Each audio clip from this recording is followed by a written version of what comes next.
హైదరాబాద్ అశోక్ నగర్ లో గ్రూప్ 1 అభ్యర్థి సురేఖ ఆత్మహత్యకు పాల్పడింది. కామారెడ్డి జిల్లా గాంధారి మండలానికి చెందిన గుగులోతు సురేఖ అశోక్ నగర్లోని హాస్టల్లో ఉంటూ గ్రూప్ 1 కు శిక్షణ తీసుకుంటోంది. అయితే ఆమె ఈ రోజు తన గదిలో ఫ్యాన్ కు ఉరివేసుకుని సూసైడ్ చేసుకుంది. సమాచారం అందుకున్న పోలీసులు ఘటనా స్థలానికి చేరుకొని సుగుణ మృతదేహాన్ని గాంధీ ఆసుపత్రికి తరలించారు. కేసు నమోదు చేసిన చిక్కడపల్లి పోలీసులు ఆత్మహత్యకు గల కారణాలు తెలుసుకునే ప్రయత్నం చేస్తున్నారు.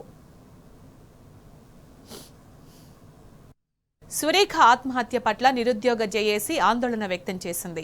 కోటి ఆశలతో కొలువుల కోసం వచ్చి బలవన్మరణం చేసుకోవద్దని సూచించింది.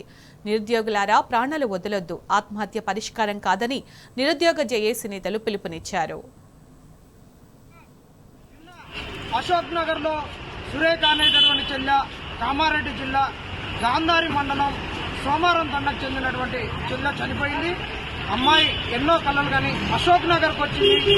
అశోక్ నగర్ లో గ్రూప్స్ రాయడానికి వచ్చింది. గ్రూప్ 1 గ్రూప్ 2 గ్రూప్ 3 ఏదో ఒకటి చదువుకొని ఒక లంబాడి బిడ్డ తను పడ్డటువంటి కష్టాలు, తన కన్నమ్మ కూడా తన తల్లిదండ్రులు పడ్డటువంటి కష్టాల నుండి తన జీవితం బాగుపడాలని, తన తల్లిదండ్రుల జీవితం బాగుపడాలని వచ్చినటువంటి చెల్లె చనిపోవడం జరిగింది.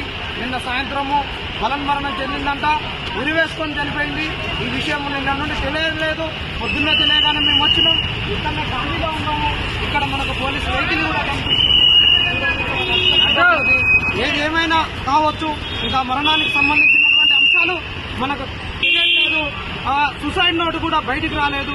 ఎవరైనా చనిపోయిన ఉంటుంది. ఎందుకంటే మనం తెలంగాణ ఉద్యమం నుంచి మొన్న చెల్లె ప్రవళిక మరణాన్ని వరకు చూసినాము. ఎప్పుడైనా సూసైడ్ నోట్లు ఉంటాయి. మరి సూసైడ్ నోట్ బయటికి రాలేదు. మరి కారణాలు ఏమున్నాయో ఇంకా తెలియాలి. పోలీసులు తెలియజేయాల్సిన అవసరం ఉన్నది.